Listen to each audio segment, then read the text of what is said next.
Hi guys, welcome back to the Home and Homestead. If you're new to the channel, I'm Rebecca, and if not, thanks for joining me again today. So today we're going to be doing some food preservation projects where we're going to be steam juicing and creating our own homemade apple juice and grape juice. We have apple scraps in the freezer for some previous recipes that I've done throughout the year, and I would just put the scraps in some freezer safe bags and put them in the freezer, and now I have enough accumulated where I can make some homemade apple juice. I also have some grapes from the property that I cleaned and put into freezer safe bags as well and stuck those in the freezer so we can do this project together today.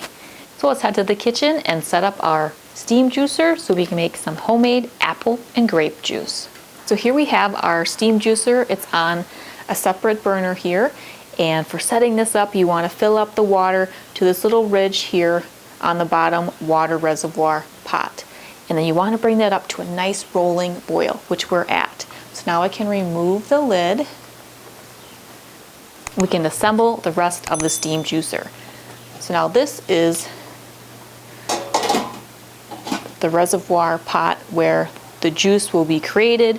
Then we can use this tubing and pour into the jar once we have enough juice created in this level of the steam juicer. And then the top is the steamer basket. So there's holes here. You place whatever item you want to create the juice from. So in our case, apple scraps I'll do first. I'll put them in here. The water will boil, create steam, go through here and make the fruit in the top layer, release its juices and collect in this collection pot here. This whole process takes about an hour or two depending on what fruit you're doing. So let's get these apple scraps into the top steamer basket so we can create some juice from this.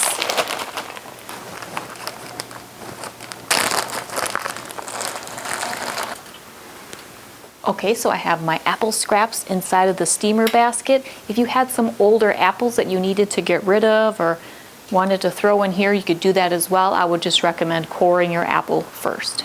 You can leave the skins on, that's not a problem. So here I have an apple that was a little bit soft in our crisper drawer, so I just simply cored it and place it on top of the apple scraps. So now we can let the steam juicer continue to boil and create steam so that it can extract the juice from our apple scraps and apple in this top pot. Then we can come back for the next step, which will be pouring our homemade apple juice into canning jars so that we can water bath can our homemade apple juice. So let's let this steam juicer do its thing, and it will take probably about an hour to get some apple juice. All right, so our steam juicer has been steaming away for about an hour and a half. So what I like to do, and then is take a potato masher and go into the steam basket pot and just lightly mash down to release any more juices. Here's a closer look at the steamer reservoir. And this pot, when it was full, it was up to about here. And now it is consolidated and smushed down. As you can see, all of these apple pieces have been steamed and released some of their juices. So now I'll show you the second pot, and that's where the juice is held. So let's remove the steamer part, and you can see we have a few inches of apple juice at the bottom of this particular pot. So now, since this has been steam juicing for about an hour and a half, it's always good to check the bottom pot, which holds the water, to make sure it isn't running low on water.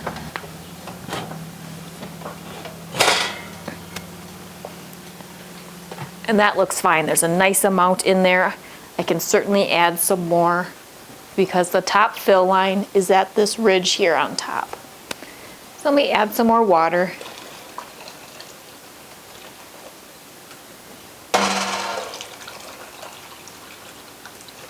There we go. So now this needs to come back up to a boil. So let me get the different pots back on there to create our closed system here. There we go. And this can continue to steam juice for us. All right, so now that we have mashed down the apple scraps and apple on the top pot, and we have a nice collection of juice in the second pot, and we have refilled the water in the boiling water pot on the bottom, now we can pour our steam juiced apple juice into our prepared quart mason jar. So you just simply take the cap off of the tubing and you can pour it into your mason jar. This little clamp, you squeeze it and put it over the tubing so that you can stop the flow of juice with this. So we'll see how much we get. So I like to put a mason jar lower on a stool inside of a bowl with a towel to catch any hot juice that may come out of that tubing. And it's good to have another jar ready to go so that when the first one is finished, you can move on to the second one. You want to fill to a 1/4 inch headspace with your juice. There's still more juice at the bottom of the second pot, so I'm going to just tilt it so we can try to get it to that headspace and get 2 quarts of apple juice if we can. A little bit that's left, I will try to get into a mug and I can enjoy this later today.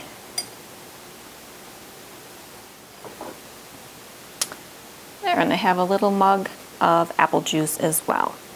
So now we can take a spoon and remove any excess apple juice so we get our 1/4 inch headspace. And now I'll just take a wet paper towel that I've moistened with water and wipe the top and the side threads. And we can put the lid, followed by the ring, just finger tight.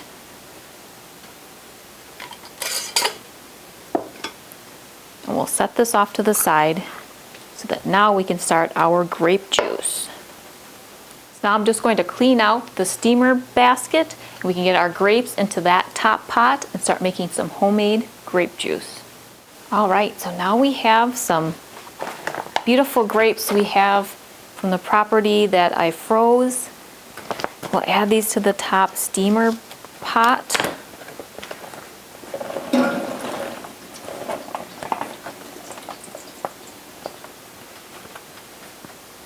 And I could take my potato masher, just gently mash them down a little bit. As they start to steam, the skins will start to pop and they'll release more of their juices that way as well.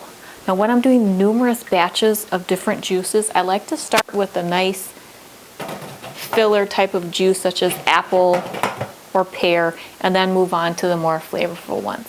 This grape juice will be really flavorful. The grapes are really intense flavor to them, so I'm looking forward to making this batch of homemade grape juice. So now I'll set the timer for about an hour and we'll allow the steam juicer to steam juice our grapes. We had refilled the water right before we started placing the apple juice into the jar, so that bottom pot is nice and full of water and is boiling away. All right, so it's been about an hour and I went in with my potato masher and mashed down the grapes a little bit more so we can get any more juice out of them. So now we can lower this tubing and get the grape juice into these quart mason jars.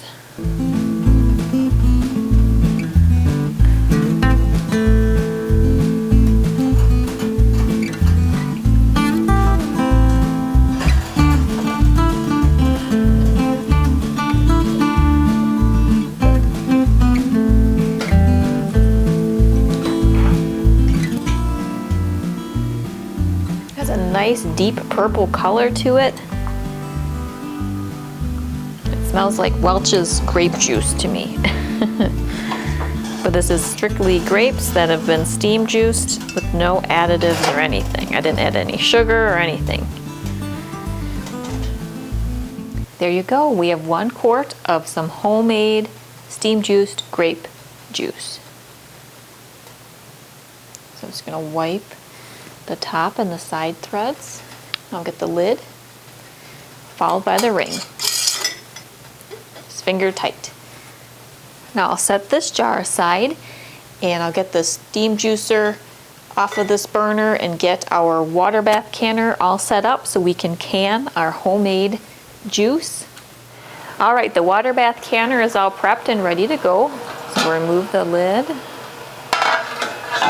and double check the temperature. We'll get our quart jars of homemade apple and grape juice in there. I have a jar rack on the bottom of the canner. These jars are sitting right on there.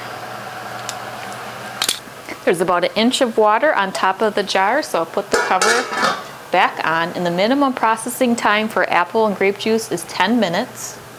And by minimum processing time, I mean based on your altitude in feet, you may need to increase that processing time by the minutes in the column on the right. That's something to be mindful of whenever you're canning. So now we'll let the jars process, and then I'll let them sit in the canner for about 5 minutes. Once it's finished, we can have a peek at the final product of our homemade apple and grape juice. All right, here you have it. We have 2 quarts of apple juice and 1 quart of a beautiful dark purple grape juice. And all just from using apple scraps and some grapes from the property. And then later we water bath canned them for 10 minutes. So now these quart jars will sit on the cooling and sealing pad for the next 12 to 24 hours. I'll confirm that they have sealed, and then I can remove the ring and label them and place them in our canning pantry. Now these jars of homemade juice will be shelf stable whenever we want a delicious homemade juice, and we know exactly what the ingredients are inside of our homemade juice. Now when I prepared the apple juice and grape juice today, I did not add any sugar, but if you prefer a slightly more sweet juice, you could certainly add a half cup to a cup of sugar with the fruit on the top pot of the steam juicer. That'll give you a pre-sweetened juice. You can also do as I did, which is just leave it as is in very natural juice, and you can always sweeten it at the time of serving. Now the steam juicing process just takes time. You add your fruit or vegetable which you would like to create juice from, and the steam juicer will do its thing. It is simple and natural way to create a delicious juice, and I hope you give this food preservation process a try. If you'd like to see more steam juicing and food preservation topics, you can check out my food preservation playlist, and I also go over in detail how I prepare our pear juice, pears and pear scraps from our pear tree on the property. Well, I hope you enjoyed our time together in the kitchen, and I appreciate you spending time with me today while we did this steam juicing and water bath canning food preservation project of making homemade apple and grape juice. If you're new to the channel or haven't done so yet, I'll really appreciate you subscribing. If you enjoyed this or any other video that you watch, please be sure to give it a thumbs up. Well, I hope you're having a great day. See you next time. Take care.